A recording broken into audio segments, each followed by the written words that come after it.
Bobcat Club Podcast keeps rolling on. Today, we are joined by former Texas State pitcher Donnie Hart, who is now in the athletics organization. And Donnie, thank you for joining the show. How are you doing?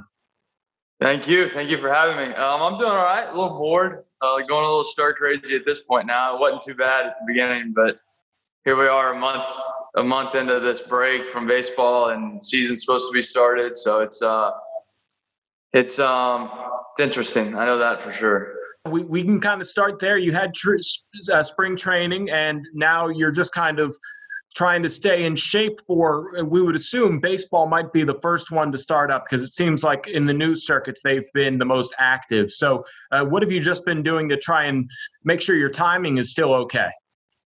Hopefully, we can get going here pretty soon. For the most part, it's been, I think I'm pretty fortunate in the fact that I have collected workout equipment and so on and so forth over the years, to the point to now that like my garage, I have pretty much a full gym that I can train in and do my normal off-season training stuff and in-season training. And then I got a buddy of mine that I played against in high school that is with the Diamondbacks now. And we came up to the Orioles system together that we throw in the off-season together. So, we'll go play catch every day and we have a mound that we can throw off of. We can long toss and all that stuff behind the house and then a mound here. Thankfully, fortunately, I have enough resources to where I can kind of keep myself ready to go and locked in. Obviously there's nothing like facing hitters and playing in a game, though. You can't replicate that. But in terms of staying ready and in shape, it hasn't been an issue so far. Luckily, 60 feet, 6 inches is still social distancing, right? Yeah, no doubt. Yeah. Well, rolling back to your Texas State days, you redshirted your first year, and then you were among the team leaders in lowest ERA over your 2 years pitching out of the bullpen for Ty Harrington. What stands out over those 2 years? Yeah, it was a lot of fun. We won a lot of ball games. I've got 2 rings from my time at Texas State. I played with a lot of incredible guys, teammates that I still stay in touch with, teammates that I've seen, obviously not as much as I'd like to just because of what I do for a living. But, it was so much fun being there and you can't complain about living in San Marcos, Texas. There's so much to do and so much fun to be had. And then, while we were there, it was we went on a run there for 3 years where it was just, winning was part of our culture and we expected nothing less. And we had a lot of fun doing it. Yeah, those were some pretty good years. You were in the transition year. What was it like playing under Coach Harrington, who was dealing with a lot of new teams that he wasn't quite familiar with, but still having that kind of success? Yeah, it was fun. I tell you, we had, we won the Southland, right? And then my last year there was when we went to the WAC, and I had never played baseball on the West Coast. Now I'd played on the East Coast, summer ball and stuff like that. But we never ventured out to the West Coast. And maybe once in my lifetime did I go to California and play summer ball in California for a tournament or anything like that. So when we went over there, it was interesting to just see the different style of baseball that we played compared to teams that were in the WAC. There was a lot of bunting, hit and running, pitchers pitch different. So that was different, and that was an adjustment for us. But I think Coach Harrington did obviously a pretty decent job with handling that, transferring from the Southland and kind of playing a bang ball style of baseball to hit and run, steal bases, that kind of mentality. But, we had fun with it. We got to see places that we'd never seen before. I remember we went that year, we weren't playing a conference deal there, but that year, my last year there, we went to Oregon during our spring break, and we played Oregon and Oregon State. And just to see facilities and sort of that area of the United States was cool. It was different because the environment there is completely different. It was obviously a lot colder there than when we left Texas, but it was fun and we got to play some good teams. So, we had fun with it. I think it was good to get out of the Southland and make that move to the WAC. And then obviously the next year they went to the Sun Belt.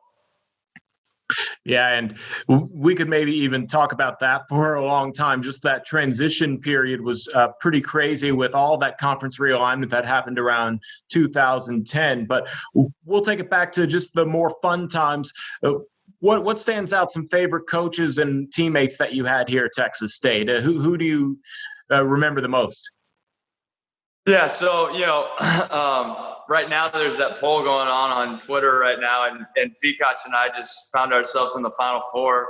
Somehow I found myself up against another teammate of mine, Paul Goldschmidt, arguably one of the greatest players to step foot on the field at Texas State. But Fekoch,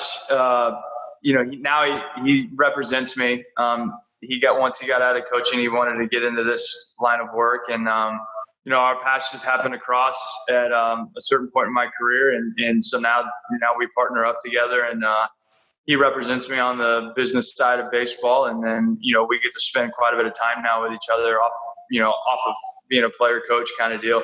So, I spent a lot of time with Fee. Derek Matlock, who's not there anymore, was a pitching coach and the recruiting coordinator when I came in at Texas State. And, his personality was one of a kind. That guy was a high energy, high strung. Same thing with Fekoch. Those two were hilarious to be around.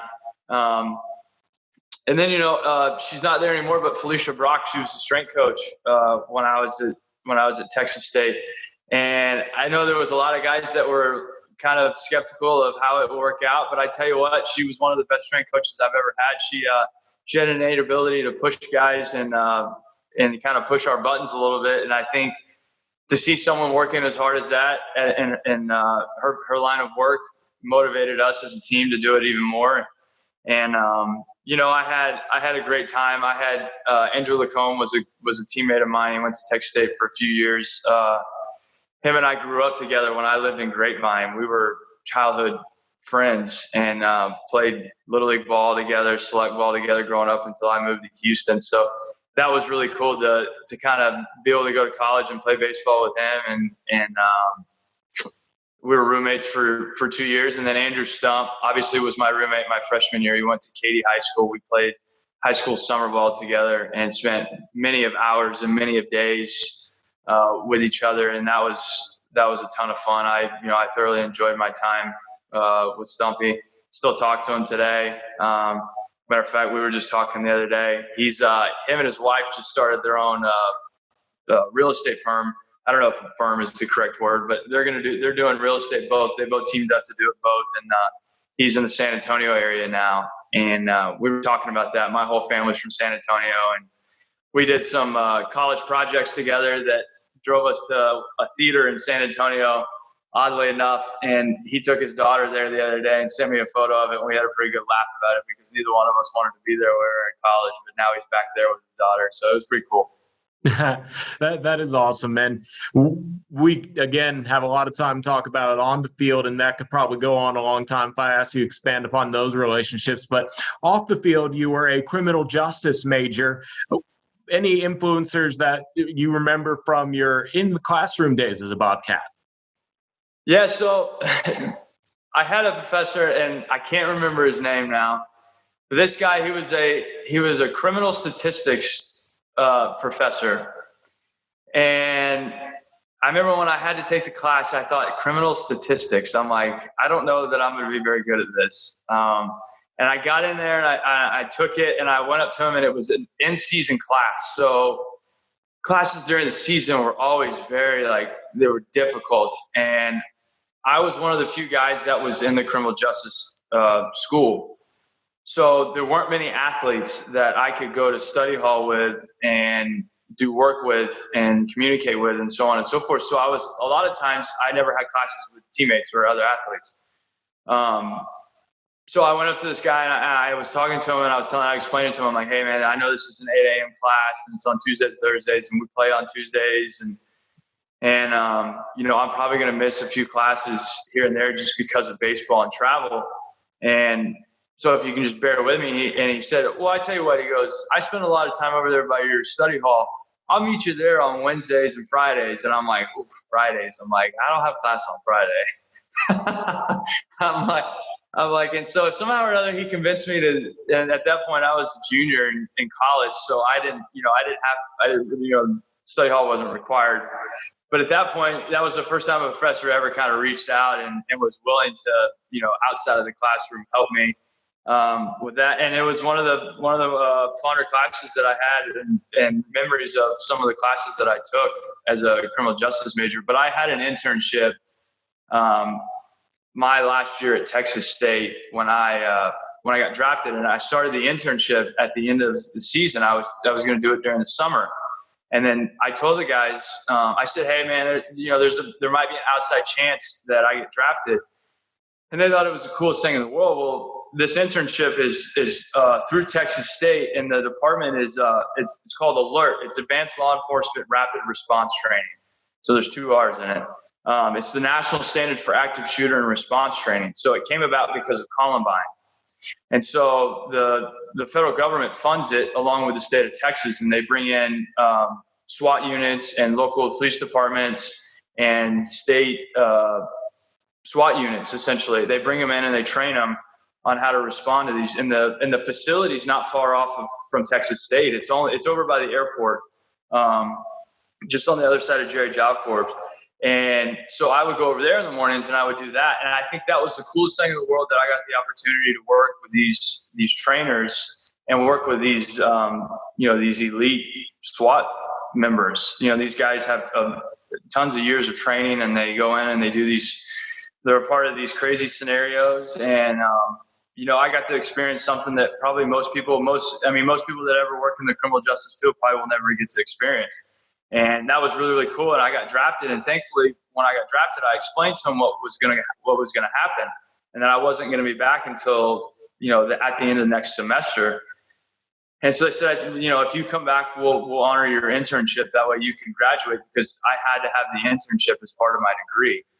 And so it was cool. When I got done playing that first season in short season A in Aberdeen, I flew home, grabbed my stuff, and came to San Marcos and finished my degree that semester and had that internship. And that was the highlight of my criminal justice career there at Texas State, because that internship was one of a kind. That sounds awesome. And you just probably made a little bit of a sales pitch to people still trying to decide their majors coming to Texas State, if that's something they might be interested in. And you touch on it.